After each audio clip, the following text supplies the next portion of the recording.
Hi, this is Gautam. For today's episode, we're going to look at two works done by author Tim Marshall. The first is Prisoners of Geography, published in the year 2015, and the second is the sequel, The Power of Geography, published last year. In both these books, the author tries to explore how far does physical and human geographical factors try to determine the fate of a nation, be it strength or weaknesses. Now, author Tim Marshall writes really well when it comes to details. He provides you enough numbers, enough facts to make the reader understand from scratch how important geography is, starting from mountain barriers to transboundary rivers to deserts to equatorial forests. If you want to get, to provide you with more and more examples, let's take at some of the major points which he tries to make. Mountains are incredible barriers when it comes to physical isolation, and we can clearly see it with Himalayan mountains forming it between India and China. The clear absence of these type of mountains in the western segment of Russia is the predominant reason which determines kind of Russian history, and it also kind of explains the Russian expansion in 2014 and also the present day aggression in Ukraine. If you look at transboundary rivers, they are pretty dominant, as a political tool in both Asia and Africa, as seen in the case of Tibet in this map, where rivers for both Indochina Peninsula and South Asia originate in Tibet. You can also clearly see it in the country of Ethiopia, where rivers from Ethiopia flow to several countries in East Africa, and not just this, they also support several tributaries of the Nile River system and the delta in Egypt.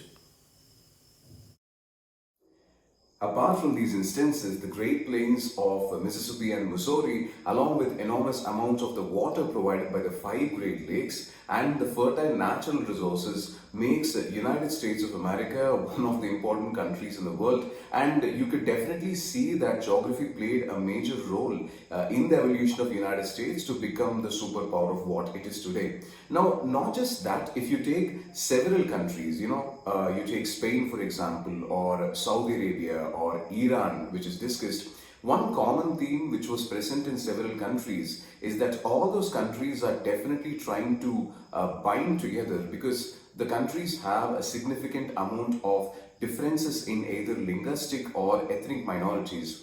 When you read these texts, you come to this conclusion that the concept of living without problems amid diversity is not just restricted to the country of India, but several other countries across the globe. It doesn't matter whether it is a developing country or a developed nation, or the country is in Asia or in Europe. We also understand that even though mountains are very good physical barriers which prevent invasion into your country, at the same time can also effectively block a country from expanding. For example, when author writes about the history of Iran, you clearly see that very rarely has Iran expanded outward, and during most of its history, it is pretty much confined to the territory of the land of Persia.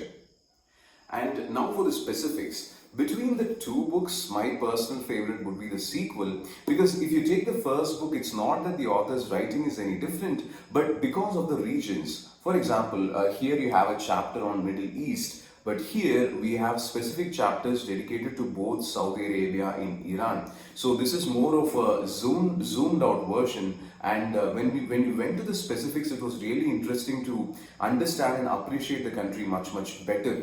And moreover, the flair of writing and the way the author is able to present his ideas, I think it's more mature when it comes to the second text. So I don't know, like if you're new to geography, then I would recommend both these textbooks. But if you follow international relations pretty well, then I think you can directly start reading the second one. It wouldn't make much of a difference. But I'd like to point out that the book is not without flaws. Even though the book talks about geography, you do understand a significant portion of country's current position today is also determined by its history. Not just history, important decisions taken by political leaders, and even other factors which cannot really be brought under the umbrella of geography.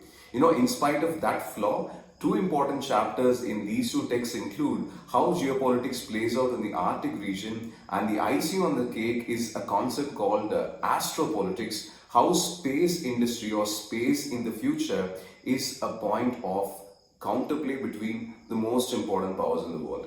That's it for today's review. Meet you with the next review soon. Bye for now.